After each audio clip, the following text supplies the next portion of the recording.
Hey y'all, welcome back to the HackShack. What we're doing today is I'm going to be putting this Bluetooth module into this old stereo. If you remember, I'll put something up here. I got this stereo, this Sony stereo from eBay for my oldest kid, and they have different models, and I got kind of crazy in my searching because there is one that has Bluetooth that's very similar in name, except it's got, like B or BT at the end of it. And I was like, hey, this is a great deal on this one. And it still is a pretty good deal for what I paid for it. It's like a little micro hi-fi. But this one does not have Bluetooth. So what I did was I purchased a little cheap Bluetooth. Probably not going to be great, but we'll see. But very cheap off of Amazon. And I'm going to see if we can find a way to stick this in there and kind of make it work on the aux line that's on this thing. So let's see how it goes. All right, here's the messy bench here. So like I said, this thing's a little dirty.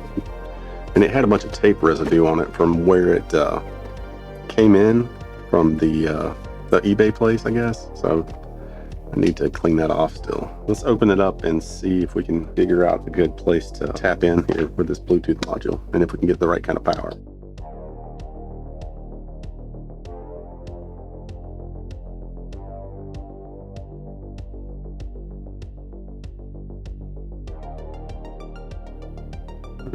There's an audio in down here at the bottom right. I'd like to see if I can find where that comes in. Possibly. Got my meter here so we can test for continuity. And I've got just like a, one of these, what is it, 1/8 to RCA. So I'm going to plug that in, this audio in, and we'll put the meter here in just, continuity test mode here. Okay, so I got this out here. I thought I was recording it. That's weird. Sorry about that. I took a few ribbon cables out, and I'm looking up under here, and there's actually on the bottom side of the board that corresponds with the pins that I was thinking it was. It's actually says, line in left, line in right, and stuff like that. So it's very funky that it would not be saying that it's making it through. I've been thinking here, and so watch my ohm meter. I think, is there a threshold? I don't know. You guys might know. I don't know. Maybe there's like a threshold of or low resistance that makes that thing beat. The pin that I think is the left, which goes around, where how I'm here and here, right? This white is associated with the left, sorry. So I'm gonna, this pin here that says, let's see here, it says left, yeah. Just that far pin. So I'm gonna hit that far pin and look at it. It's 0.9, right? So I wonder if some of this has to do with this being in the circuit. I don't know. So I'm gonna take this off. Let's take it off again. And now let's see what it says here. So that would be this one, right? That's still the same. What's funny is it shows connection, very high into the ground and to that, to the right. I guess that's fine. So now, let's see here. So see how this one says 93? This is the right one. So let me switch this to the red, and I'm assuming that one will go to like 0.9 or something, or 1. So close. Now, and if I go to the outside of either one of these, this middle one, the ground one here, yeah, 1 ohm. So I guess there's some resistors in there, huh? Like already in line with the input signal. So I was not expecting that, obviously. So, all right, so I'm back here a day later. I've got some Cat 5 scraps. I'm thinking about taking, a pair and then also wrapping another color around it for the input connections here. So far verified, the continuity tester didn't beep because there's some resistance there, but determined that this is where the input comes out. So I might try to tack onto the bottom of this where those pins come through. And I also rummaged up a switch because I want to have the ability to turn the power off and on the Bluetooth module there. And there's the dog barking. It is just pandemonium here tonight. So you can see there's not much. Just got a little bit off of those. And I might wait to do the other end because I might try to cut it so I don't have a bunch. I'm thinking about maybe a little drop of hot snot here and then just kind of sit it on there. That should hold it and insulate it from these jumpers. So this board I tied down. I think I'm gonna take it back up so I can get to the bottom to tack these on there. So, yeah. Oh, we got barking dogs again. Can I do that? I'm never. The more cables I pull out of here, the less chance I feel like I'm gonna get this back together right. But oh well. We're in it now, aren't we? Aren't I? Let's go ahead and just unhook all this junk, I guess. See what happens. Alright. That board should be almost free. Alright. Wow. Let's just go ahead and do full-on surgery here. As you can see there, it says audio in left, ground, and audio in right. So that's these first three. So maybe I can just put a little something on there to get that to hold. Alrighty.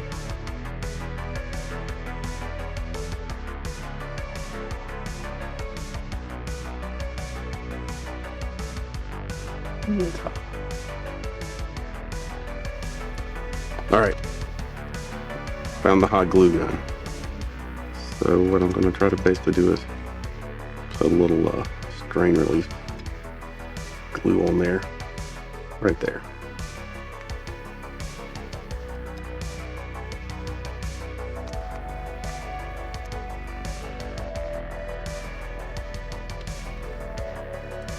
Oh, that was a bad idea.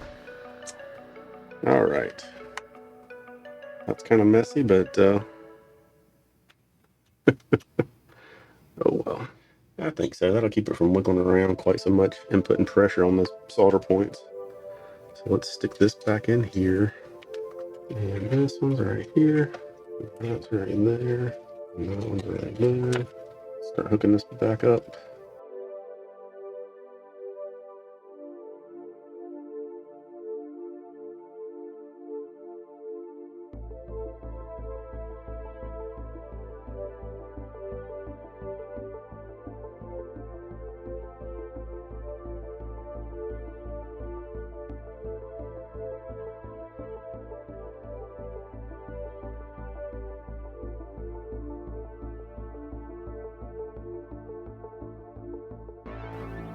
On this guy, we've got a left, right, and ground in the middle there.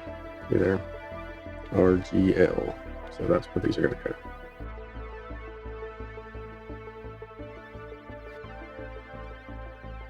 I don't have maybe a little bit of a... I've got this switch now.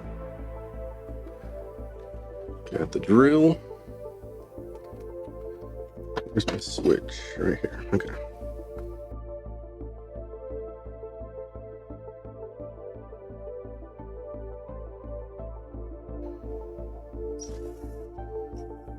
All right. Let's see if we can just shoot this right through the chassis.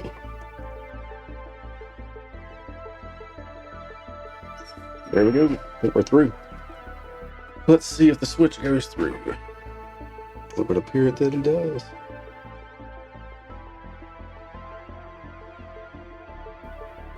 Good twist again.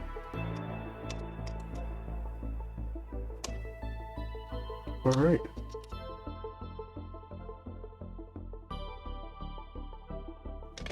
I've just got this thing powered with USB for right now. I just want to see if the audio part works.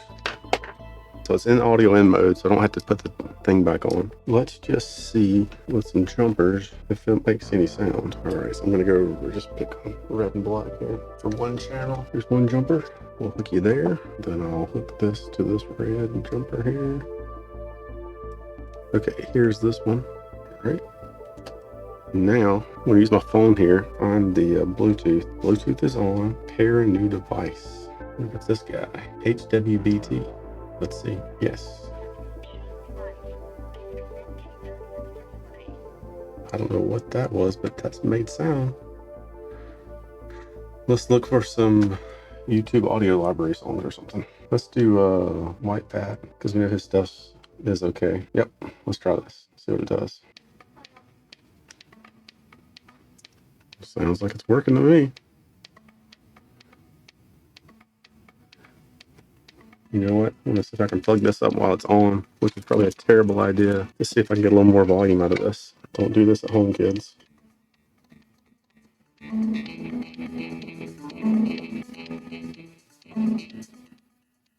So it looks like it's working to me. How about you guys? Check the other channel.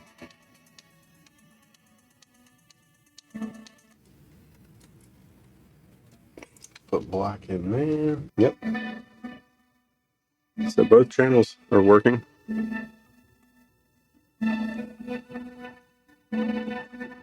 All right, we need to check a different place to get 5 volts from. I tested it with the USB yesterday, or in the last clip, and that worked, but I want to be able to use the switch and stuff and find a power place that's not going to cause issues to grab 5 volts from on the board. So I'm going to save you a bunch of time and trouble in watching me try and fail many times to get the voltage I was looking for. It either was not right, or it would put the power supply into protect mode, or I found one place I kind of liked that was about 7 volts, but I was worried it would burn it out. And then I started looking for like a DC to DC converter I had, and it was just getting real complicated. So then that's when I looked at the specs again and noticed that it said 3.7 was going to work. And I probed around some more, and I thought I found a place that was about 5 volts, but that was when the power was off. And it did not stay the same when it was turned on. So I ended up sending about 20 volts to the one that's in the, the last one you saw there. The first one I glued down to the board. And it, of course, made a nice loud pop and released the magic smoke. And I'll put a picture up here again. It's the same one I actually showed at the beginning. But you can look about halfway through on the top there. You can see that one of the pins is kind of blown completely away. That's the one that blew up. So when I fade us back in here again to some footage, you might see where the board is no longer present. There's some leftover glue behind that I tried to pick up that I ended up just leaving it. And we'll pick back up where I found a decent 4 volt source, and we go from there. All right, so at this point, I've got this plugged in. It didn't freak out. Right here where this green jumper is, it's like 4 volts. And this little IC says 3.7. I don't want to move anything, but I've got to move the speaker inputs over to this guy. And maybe that'll cause some kind of problem. But the Bluetooth is lighting up right now. The new one, the one that I didn't blow up. Hopefully I don't blow this one up. So it looks like I could hook my power to that. This is my switch here. I can turn it off and on. And that doesn't seem to freak anything out. I think I'm going to try to hook power to here. I've got a good ground over here, just out of view. Maybe zoom out a little bit. This looks like it's a ground to me. I've got 0.1 ohm, which is the same as if I go chassis to chassis. So I'm assuming that's ground. So let's give it a go. I've already got the off camera when I was trying what I was just talking about that worked. Power and here. Now I just need to make this red one that I have this jumper going on go over to that part I was telling you about. So let me get some blue tack to hold that. All right, taking this off of there. This may be too much ground wire, but I don't care. It's pretty close together. Just like that took that. Take that off of there. It looks like that's on there. I think I'm going to put a little something that's going to insulate here.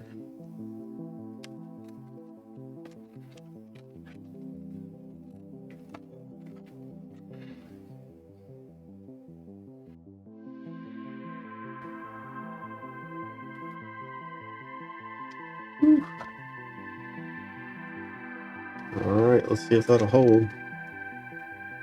Piece of insulation in here. My speaker is still hooked up. I don't think it's shorted. We should be able to hear some stuff. So, hooked up, power isolated. We should see the power turn on. on that thing. I'm gonna flip my switch here, I think. Okay, there's power. Back to the power supply. Okay, let's see if it.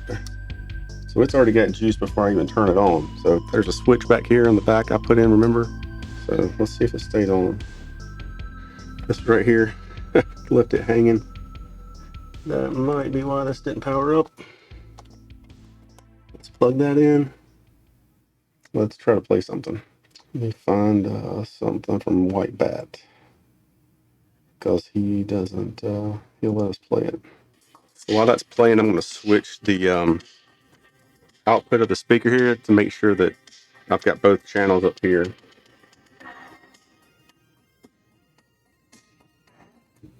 I'll move this up here. That's not proving anything yet. It's got a common ground, right? Yeah, there we go. This will be another channel. And I think that's pretty good. Basically need to hot glue this thing down again. And I think we'll be okay. All right, we're back. We got some hot glue here.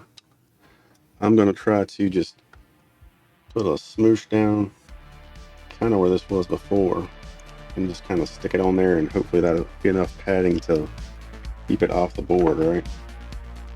Let's try that again. I can get that big screen out of here.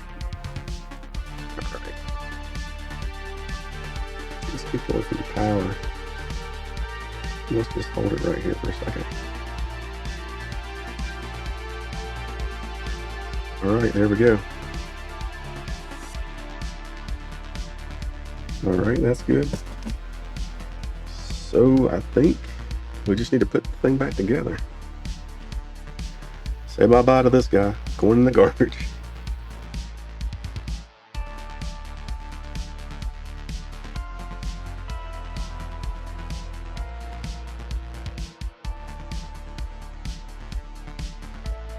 All right. That's all the screws in there. Maybe we do one last test. How about that?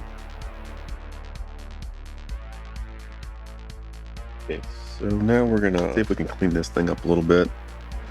I'm just gonna try a cheap Harbor Freight microfiber cloth and some isopropyl alcohol. See what that does. Hopefully it doesn't mess it up. Try a little spot here first. I know sometimes it's not the best thing to use. It might be doing okay. So I'm going to work on this, and this will probably be fast forwarded, and maybe we'll just show you what the results look like. And try to use this plastic spud here.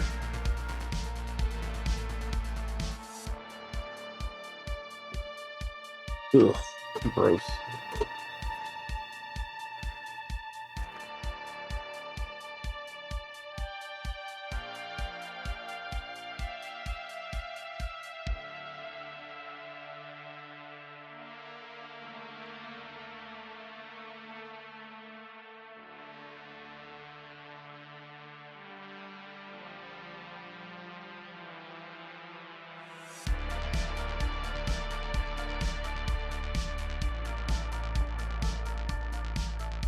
The tape was on here for a long time.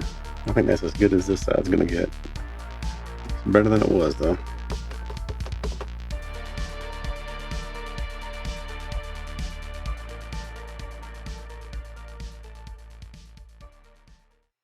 So with the radio all spruced up, I got some fresh batteries for the remote control, installed it back in the kids' room, and they gave it a whirl. It works just fine with their iPhone, and they are liking it a whole lot. So I'm happy I was able to get this going. So this was a pretty fun project. I was kind of bummed that I bought the wrong receiver, but in the end, this has been a pretty neat little project to do. And it gives me some ideas. Like if you have a car or something and you want to leave like the factory looking stereo in it, this would be something neat to stick in if you found the right place, or any kind of other thing around your house. So think about doing this if it could be handy for you. And like I said, the actual one that I bought off of Amazon is no longer available. But if you Google for Bluetooth module, you'll find lots of these little PCB type things that will have that same look. So might be something you want to do for fun. If you made it this far, thanks for watching, and hope to see you again next time. Take care. Bye-bye.